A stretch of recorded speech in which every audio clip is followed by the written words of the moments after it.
Cette méditation va t'orienter dans l'ordre des choses, un chemin que tu aurais perdu. Si tu t'es égaré dans la matière, l'ange 69, Rochelle, fera en sorte de te redonner ce que tu as perdu dans tes égarements. Notre esprit a besoin de se recadrer, de se recentrer par un enracinement dans la respiration en joignant le prana, l'énergie vitale, et l'apana, l'énergie vitale dans le mouvement descendant, dans un processus d'élimination qui met à contribution nos organes, les reins, le côlon, le rectum, la vessie et les organes génitaux.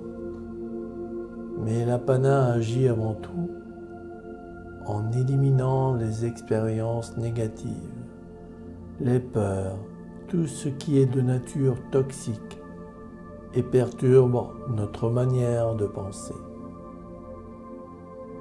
Cette respiration que vous allez appliquer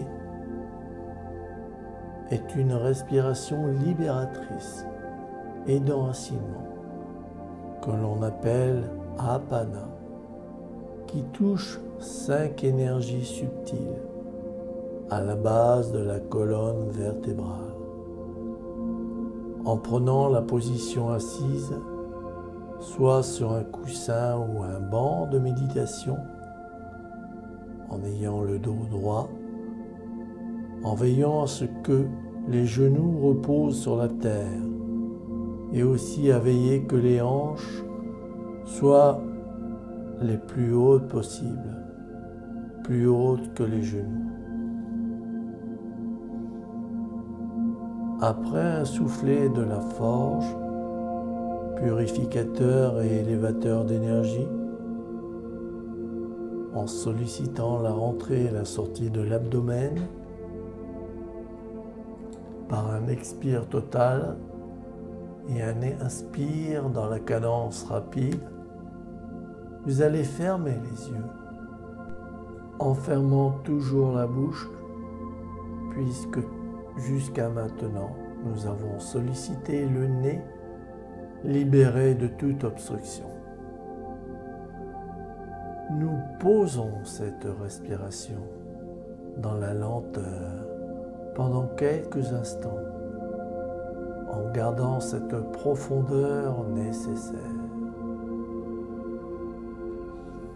Et dès que vous êtes prêt, vous entamez une autre respiration, avec, dans le commencement, une inspiration profonde, et qui au terme, vous devrez retenir votre souffle pendant quelques secondes.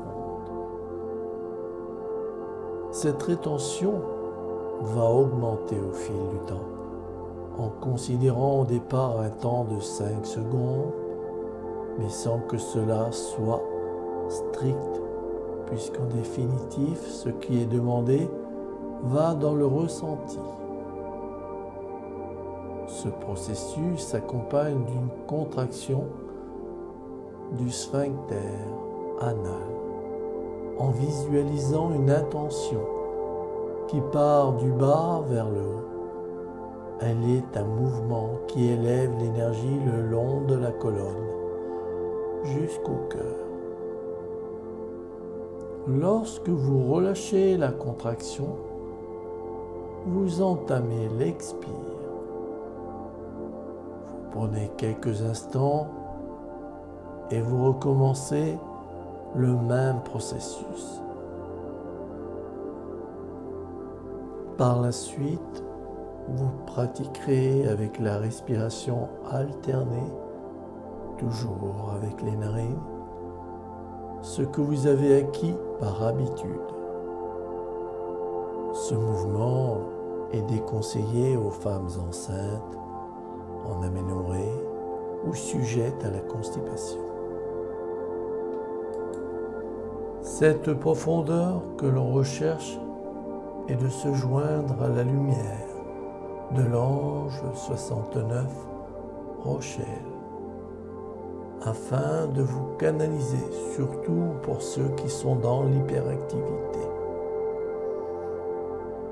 Il vous amène sur ce qui est nécessaire, comme on le comprend, le mot, le vocable à ce qui est né, se sait et vient de l'air, autant dire de l'énergie, en se portant vers Da'at, la bibliothèque akashique. Akashique, pour rappeler, vient d'Akasha, la lumière astrale, la lumière de la connaissance. Grâce à cet ange, votre acuité se développe en mettant en avant la vérité qui élève votre vision ou de ressentir les choses. Votre champ de conscience s'en voit affecté,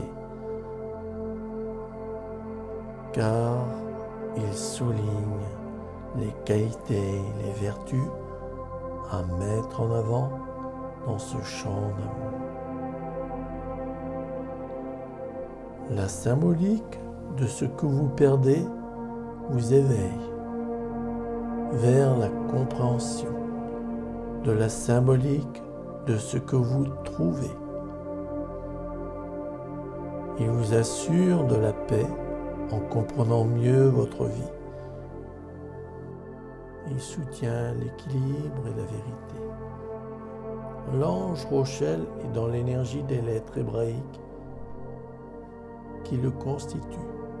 En premier, la lettre Resh, qui t'apporte le renouveau, le courage de vivre en recommençant, en acceptant d'autres perceptions, de voir, surtout en s'intériorisant. Cette intériorisation nous amène à Aleph, par la voie de l'enracinement et de sa connexion au ciel, dans les éléments air, terre.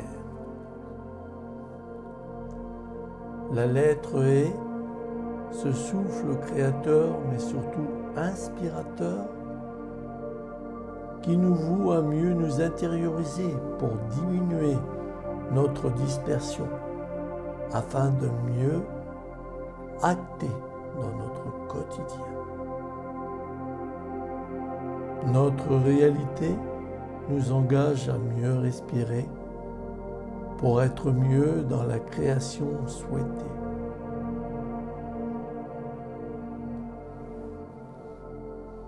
C'est un appel en Aleph pour appréhender l'univers du divin en s'appuyant sur l'Amen, l'éveilleur.